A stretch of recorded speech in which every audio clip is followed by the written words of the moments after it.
Kristina McKelvey, and welcome to my channel.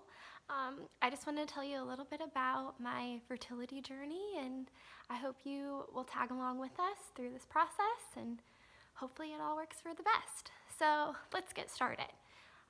About two years ago already, maybe 3, we were living in Nashville. We moved for my husband's job, and we just got married. We've been married for about a year, and we were ready to have kids. We were ready to start trying. So I got off my birth control, and I kind of figured it was just gonna happen. That's kind of what we all think. Didn't happen, and it didn't happen, and I also was not ever getting periods on my own. And so I just thought something was off, and I don't know. So I decided to go check out an OBGYN there and just get some answers. And before she even really looked at me, I told her, that I was having some really awful acne. My periods weren't coming ever. I just was having some weird side effects or symptoms. And she automatically said, you have PCOS, which is polycystic ovarian syndrome.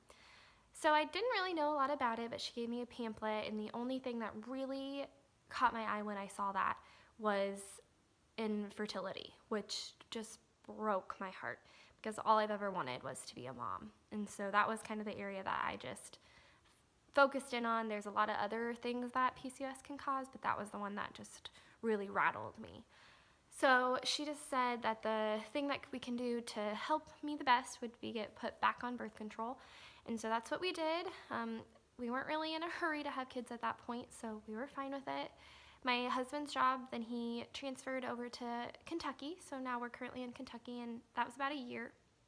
And then I decided, I'm really ready to actively start trying again. We need to try something. So I knew that us just trying wasn't going to be enough, because that's what our doctor said in Nashville. So I first went just to an OBGYN and got some blood work, and she said that she wouldn't be able to do much with me due to the complexity of my case. So a lot of people are able to go on Clomid or Femera just with their original OBGYN, but she referred me to a fertility specialist. So this fertility specialist was in town. They did some more blood work, so whenever you're going through fertility, get used to blood. You're gonna have to have a lot of it. So we went there.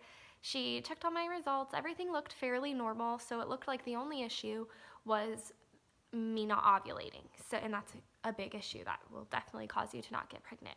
But it's a somewhat easy fix. So they put me, I had the choice between Clomid and Femera, but I heard Femera had less side effects. And so I decided I'd rather do the Femera. So I got put on 5 milligrams, and you take it days 3 through 5.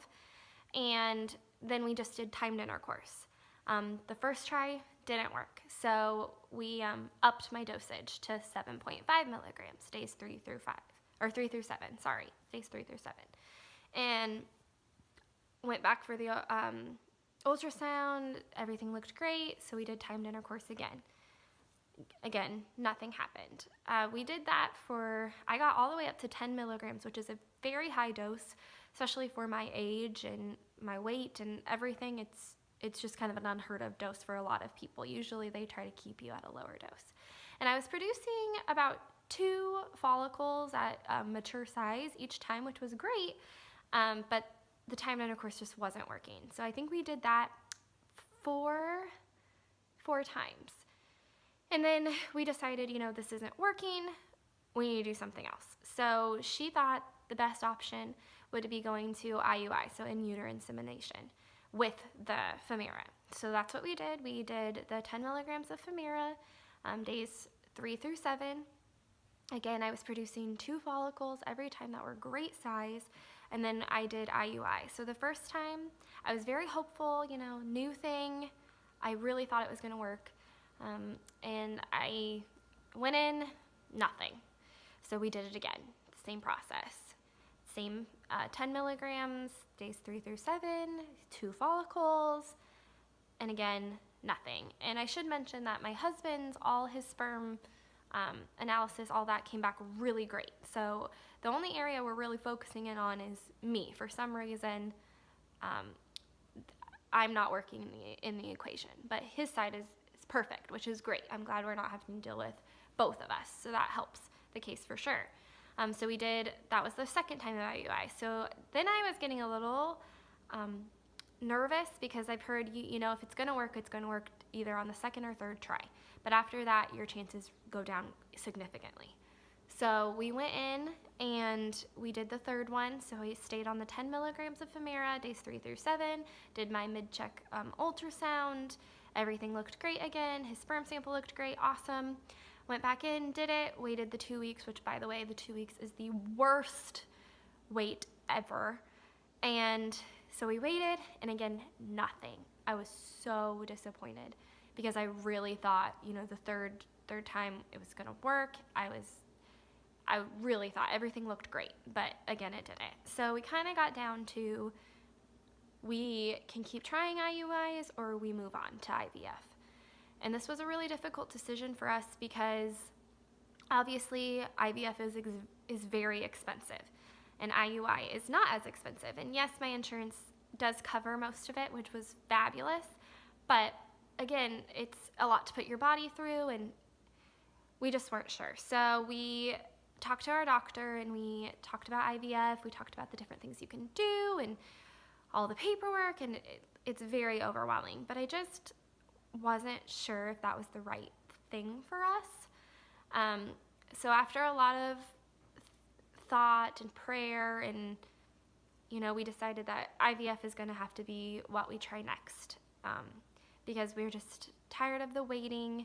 This might be able to also tell us if there's another issue going on. And I also, during all of this, I also got the HSG test, which I can talk more about that in another video if you would like me to. But that came back completely clear. It was golden. So that wasn't an area we were looking at that was wrong either. So it's still looking like I just don't ovulate on my own. My doctor pretty much said, if the IUIs haven't worked now and with the timed intercourse, we overall did 7 medicated cycles. And she said, by now, you should have been pregnant. And so she feels there's a deeper issue going on. So that's kind of where we are right now. We're in the middle of getting ready with IVF. I'm really excited. I'm nervous because it is a big deal. It's a lot to put your body through, but it also, the outcome can be absolutely fantastic. So that's kind of where we are. I wanted to do this video and start this channel just to kind of keep people updated on our story, and I just didn't feel like there was a lot of stories that directly related to what I'm going through, and I watch a lot of vloggers and I appreciate everything they do because it helps me get through a lot of these processes, but I just didn't find anyone quite with my story, with the PCOS at such a young age, not ever having a kid before, and already going through IVF at the age of 24.